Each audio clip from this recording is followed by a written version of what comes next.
देखो, आज हम जानने की कोशिश करेंगे कि इस अनसॉल्व्ड की सहायता से बिज़नेस रेगुलेटरी फ्रेमवर्क जो बीआरएफ है, उसमें से क्या-क्या क्वेश्चन आपके एग्ज़ाम में आ सकते हैं और ऐसे कौन से क्वेश्चन हैं जो हर साल आए हैं या जिनको यूनिवर्सिटी ने पूछा है।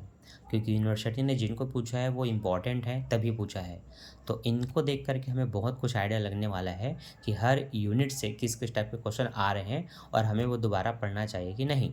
तो देखो, 5 साल में जो क्वेश्चन पूछा जाता है ना किसी भी यूनिट से, उन क्वेश्चन को पढ़ना ज़रूरी है, क्योंकि उन्हीं में से कोई एक क्वेश्चन फिर से अगले साल अथवा में कम से कम एक क्वेश्चन आपको मिलना ही रहता है। या दोनों ही क्वेश्चन हो सकते हैं, वह क्वेश्चन हो जिसको 5 साल में पूछा गया है। तो सबसे पहले हम देखते हैं हमारा पहला क्वेश्चन पेपर 2023 का, जिसमें बिजनेस रेगुलेटरी फ्रेमवर्क इस तरह से लिखा हुआ है। और पहला क्वेश्चन है, अनुबंध एवं ठहराव में अंतर स्पष्ट कीजिए। तो सिर्फ अंतर लिखना है, जो कि 14 या 15 पॉइंट में है। दूसरा क्वेश्चन है, बिना प्रतिफल के ठहराव व्यर्थ होते हैं, समीक्षा कीजिए एवं इसका आ, इस अफवाह की विवेचना कीजिए।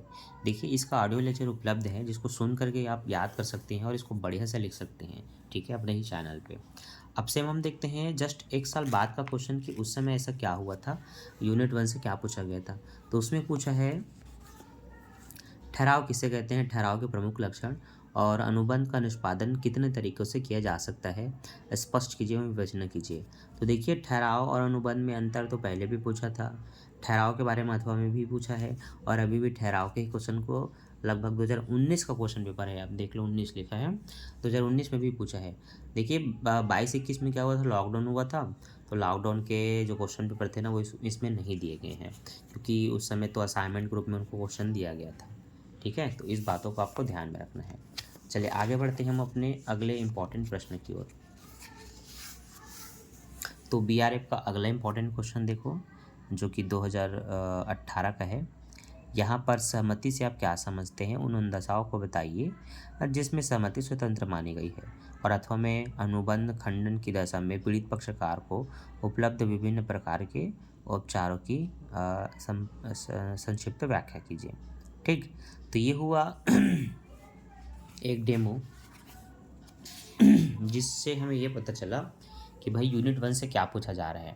तो देखो बच्चों, यूनिट 1 से ना आपके ठहराव से संबंधित जितने भी क्वेश्चन हैं यूनिट 1 में, वो पूछे जा रहे हैं। कभी ठहराव अनुबंध में अंतर, कभी ठहराव वैध कब घोषित हुआ ये बताइए, वैध ठहराव के लिए क्या क्या नियम होते हैं। तो इस तरह से ठहराव के जितने क्वेश्चन आपको मिलेंगे, 2 या 4, उन सबको पढ़ लीजिए, ताकि इनमें से कोई भी क्वेश्चन ना छूटे। और अगर सब नहीं भी पढ़ते हैं तो कम से कम इनके अथवा अथवा में पूछे गए क्वेश्चन तो आपको ज़रूर पढ़ लेना है, ताकि इनमें से एक क्वेश्चन आए तो आपसे छूटे ना। ठीक, बाकी और भी मैंने एक वीडियो बनाया है जिसमें मैंने एमपी क्वेश्चन आपको बताया है, पर अभी आपको इसको देख करके समझना है कि किस तरह से क्वेश्चन आ रहे हैं। दूसरा देखिए, दूसरे में पूछा है, अनुबंध की समाप्ति के ढंगों का संक्षेप में वर्णन कीजिए। तो अनुबंध को समाप्त कैसे करते हैं, ये पूछा जा रहा है। प्रतिभूति अनुबंध की परिभाषा दीजिए एवं क्षतिपूर्ति एवं प्रतिभूति अनुबंध में अंतर स्पष्ट कीजिए। ठीक है, अब देखिए हम अगला निकालते हैं। ठीक है, इसमें भी पूछा गया है प्रतिभूति अनुबंध की परिभाषा, तो जो आपने पीछे देखा था ये भी वही है। और अथवा में गिरवी क्या है पूछा है। अब गिरवी का क्वेश्चन ना कई बार बिलासपुर पूछती है और कई बार बिल्कुल नहीं पूछती, लेकिन बाकी की यूनिवर्सिटी पूछती है, फिर वो चाहे दुर्ग की हो चाहे रायपुर की हो। तो ये सब आपके ऐसे इंपॉर्टेंट टॉपिक है जो कभी कभी पूछे जाते हैं, तो अचानक से आ जाते हैं और ये रेगुलर टॉपिक हैं। 5 साल में 3 साल ये आ सकते हैं, पर ये किसी 2 साल आएंगे। तो वैसे ये भी इम्पोर्टेंट है, लेकिन कई बार कुछ यूनिक पूछना चाहे ना अथवा में, तो ऐसे क्वेश्चन को पूछती है। तो ये देख लो, ये पिछले साल का है और इस साल भी आया है। अब ऐसे ही हम एक साल का और देखते हैं।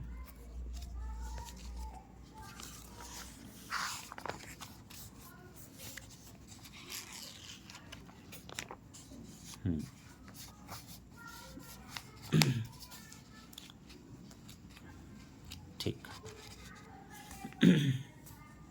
देखिए अगला क्वेश्चन है, एजेंसी की परिभाषा दीजिए, यह किस प्रकार स्थापित होता है और इसकी समाप्ति कैसी होती है समझाइए। और अथवा में बोला है, प्रत्याभूति अनुबंध, निक्षेपी का अधिकार अवशिष्ट अधिग्रहण का अधिकार को समझाइए। देखिए ये भी क्वेश्चन यूनिट 2 का ही है, जिसमें एजेंसी के बारे में पूछा गया है और 18 में बेहतरीन क्वेश्चन को पूछे गए हैं। तो एजेंसी के क्वेश्चन आते भी हैं, है ना। आप प्रत्यावर्ती को देखिए, जैसे 2 बार पूछा था, इसमें टिप्पणी ग्रुप में 1 बार पूछा है, लेकिन पूछा है तो इसीलिए मैंने इसको रेगुलर टॉपिक कहा था। और ऐसे अलग अलग जो क्वेश्चन होते हैं ना, वो हर साल एक एक ठो पूछे जाते हैं। तो ये आपके ऊपर अब पूरा डिपेंड करता है, आप ऐसे यूनिक क्वेश्चन की तैयारी करेंगे या रेगुलर क्वेश्चन की। ठीक है, चलिए अब यहाँ पर तीसरा क्वेश्चन देखते हैं क्या पूछा है। कोई भी व्यक्ति उस चीज़ों को नहीं दे सकता जो उसके पास नहीं है, इस कथन की व्याख्या कीजिए, इस नियम में अपवादों का वर्णन कीजिए। दूसरा लिखा है शर्त तथा आश्वासन में अंतर बताइए, एक वस्तु विक्रय अनुबंध में कौन कौन सी गर्भित शर्तें होती हैं। अब ये शर्त वाला एक बेहतरीन चैप्टर है, जिस पर ऑडियो लेक्चर मैंने बनाया है और अभी और बनाऊंगा, ताकि आपको सुनकर के याद हो जाए। ठीक है, देखिए यहाँ पर तीसरा क्वेश्चन है, वस्तु विक्रय अनुबंध में सुपुर्दगी से क्या आशय है, या सुपुर्दगी के मूल्य के भुगतान संबंधी नियम बताइए। या अथवा में बोला है किराया खरीदी ठहराव क्या है, किराया खरीदी ठहराव और विक्रय में अंतर है। ठीक, अब देखते हैं हमारा इस साल का 2023 का, इसमें क्या पूछा था।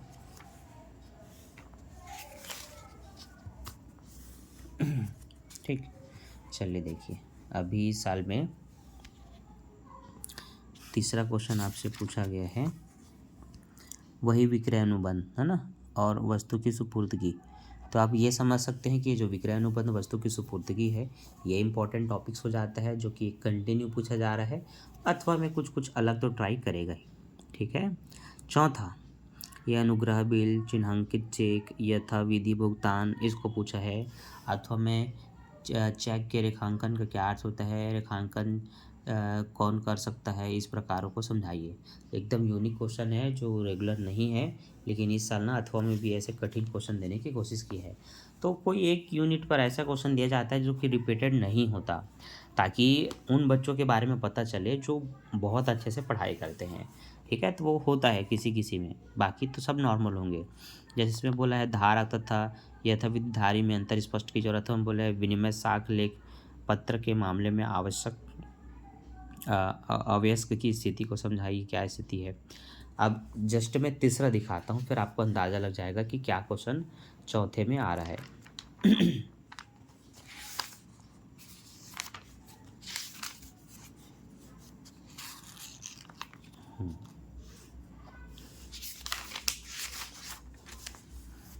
वही चेक रेखांकन जो पूछा गया था वही चीज़ फिर आया है, और विनिमय साध्य लेख पत्र फिर आया है। ठीक है, तो इस तरह से ना क्वेश्चन आपकी यूनिवर्सिटी पूछती है। तो चेक वाला क्वेश्चन आप थोड़ा एमपी समझ सकते हैं, जो कि 18 में पूछा गया था, जिसको फिर से 23 में रिपीट किया गया है। अब आप 24 के लिए दिला रहे हैं, तो इसके ठीक बाद वाले क्वेश्चन को आप पढ़ेंगे, है ना, तो लगभग 19 का, ताकि आपका 24 का एग्ज़ाम अच्छा जाए। अब उपभोक्ता संरक्षण वाले जो इसका लास्ट 5 है ना, इसमें उपभोक्ता संरक्षण और इसमें बहुत सारे क्वेश्चन हैं, वो पूछा जाता है। विदेशी विनिमय प्रबंधन अधिनियम 2000 क्या है, ये पूछा जाता है। और ये कॉमन टॉपिक है जो आपको भी देखना सब में मिलेंगे। ये यहाँ पर भी भारत में देखो पूछा है कि भारत में उपभोक्ता न्यायालय के गठन या उद्देश्य और उसकी नीति को समझाइए। अब अथवा में साझेदारी का पूछा है, जबकि ये आजकल कॉमन हो चुका है साझेदारी का एक क्वेश्चन को देना। अब यही मैं आपको लगभग अब 20-21 का क्या ही दिखाऊं, उसमें तो लॉकडाउन लग गया था, लेकिन जो भी हो सके मैं आपको दिखाता हूँ। 5वां देखो, इसमें बोला है जिला मंच क्या होता है और विदेशी विनिमय में भुगतान को समझाइए। तो आपको ये पता चल जा रहा है कि उपभोक्ता वाले चैप्टर से ना क्वेश्चन आ रहा है, आप उसको पढ़ लीजिए। उसके अथवा में ये अलग अलग क्वेश्चन है, अलग अलग चैप्टर है, लेकिन इससे आना कॉमन हो गया है।